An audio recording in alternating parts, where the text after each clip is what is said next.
Hello అందరికీ welcome to SS vlogs. మా daddy వాళ్ళ ఫ్రెండ్ అని చెప్తూ ఉంటాం కదా. ఈరోజు మేము అందరం కలిసి బీచ్కి వెళ్తున్నాము. అసలైతే కార్తీక మాసంలోనే వెళ్దామని అనుకున్నాము, కానీ అప్పుడు కుదరలేదు. సరే ఇప్పుడైతే ఏమైందిలే అని చెప్పి వెళ్తున్నాము. అందరం కలిసి మినీ వ్యాన్ లో వెళ్తున్నాం అనమాట. అందరితో కలిసి ఆడుతూ పాడుతూ వెళ్తుంటే చాలా హ్యాపీ అనిపిస్తుంది. ఎలా అయితేనే అందరితో కలిసి ఆడుకుంటూ పాడుకుంటూ నవ్వుకుంటూ బీచ్ కి అయితే రీచ్ అయిపోయాము. నాకైతే అసలు బీచ్ ని చూడగానే ఏదో తెలియని ఆనందం, వెంటనే వెళ్ళి ఆడేసుకోవాలి అనిపిస్తుంది. అంత దూరం నుంచి వచ్చినంత సేపు ఏమనిపించదు, కానీ ఇక్కడికి రాగానే ఒక్క నిమిషం కూడా ఆగలేము.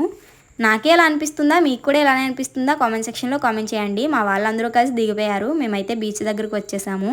జనాలు అయితే పెద్దగా లేరు, కొంతమందే ఉన్నారు. మేము వచ్చేసరికి మధ్యాహ్నం 12 అయిందనమాట. అలలు అయితే మాత్రం మామూలుగా రావట్లేదు. ఇక్కడ ఈ బొడ్డోల పని బాగుంది. ఒకరి మీద ఒకరు ఇసుకేసుకుంటూ భలే ఆడుకుంటున్నారు. మాకైతే భలే నవ్వు వచ్చింది.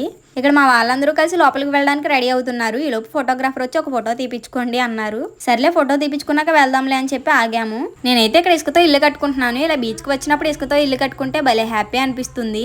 నా చిన్నప్పుడైతే మా ఇంటి దగ్గర ఇసుకతో ఇలాగే ఇల్లు కట్టుకుని ఆడుకునే వాళ్ళము. నాకు ఇప్పుడు అవన్నీ గుర్తుకొచ్చాయి. నేను ఇల్లు కట్టుకుంటూ ఉంటే వీళ్ళందరూ కూడా వచ్చి జాయిన్ అయ్యారు. చేపల చెరువు చేద్దాం, ఇందులో చేపలు వేద్దాం అన్నారు.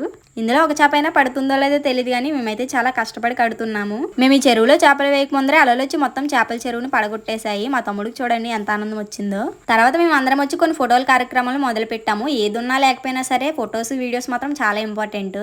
ఇవే మన లైఫ్లో ఎప్పటికీ అలా స్వీట్ మెమరీస్లా గుర్తుండిపోతాయి. కొంతమంది అయితే అసలు ఫొటోస్ వీడియోస్ తీసుకోవడం కోసమే బీచ్కి వస్తారు. మీలో ఎంతమంది అలా వస్తారో కామెంట్ సెక్షన్లో కామెంట్ చేయండి. ఈ కొబ్బరి చెట్లు అయితే భలే ఉన్నాయి. నేనైతే ఈ బీచ్కి రావడం సెకండ్ టైం అనమాట. ఇంతకీ మేము ఏ బీచ్కి వచ్చామో మీకు చెప్పలేదు కదా. మేమైతే బందర్ బీచ్కి వచ్చాము. మేము బీచ్లో ఫుల్గా ఎంజాయ్ చేసిన తర్వాత డ్రెస్ చేంజ్ చేసుకుని ఇక్కడ బీచ్ దగ్గరలోనే శివలింగం ఉందన్నమాట. ఇక్కడికి వచ్చాము. శివలింగం అయితే మాత్రం చాలా బాగుంది కదా. కార్తీక మాసంలో వచ్చి ఉంటే ఇంకా బాగుండే అని అనిపించింది, కానీ అప్పుడు కుదరలేదు. ఇంతకీ మీరు కార్తీక మాసంలో సముద్ర స్నానానికి వెళ్ళారా? వెళ్తే ఏ ఊరు వెళ్ళారో కామెంట్ సెక్షన్లో కామెంట్ చేయండి. మా తమ్ముడికైతే బీచ్ అంటే చాలా ఇష్టం అనమాట. ఇక్కడికి రాగానే వాడిని అసలు ఆపలేకపోయాము. టైం అయిపోతుంది రమ్మంటున్నా సరే ఇంకా కొంచెం సేపు ఆడుకుంటానని అంటున్నాడు. మేము ఇక్కడ బీచ్ దగ్గర కొంచెం సేపు ఆడుకున్న తర్వాత మళ్ళీ పాండురంగ స్వామి టెంపుల్కి అయితే వెళ్ళాలి. అందుకే త్వరగా రమ్మంటుంటే ఎవరికి వాళ్ళు ఇంకొంచెం సేపు అంటూ చాలా టైం స్పెండ్ చేస్తాము. మేము పాండురంగ స్వామి టెంపుల్కి వెళ్ళింది అవన్నీ నేను వీడియోస్ పోస్ట్ చేస్తాను. ప్లీజ్ మన ఛానల్ని సబ్స్క్రైబ్ చేసి పక్కన ఉన్న బెల్ ఐకాన్ క్లిక్ చేయండి. అలా చేయడం వల్ల మేము పెట్టిన ప్రతి వీడియో మీకు నోటిఫికేషన్ రూపంలో వస్తుంది. అలాగే వీడియోని తప్పకుండా లైక్ చేయండి. మీరు ఇచ్చే ఒక లైక్ మాకు ఎంతో సపోర్ట్ని ఇస్తుంది. Bye guys, హకునా matata.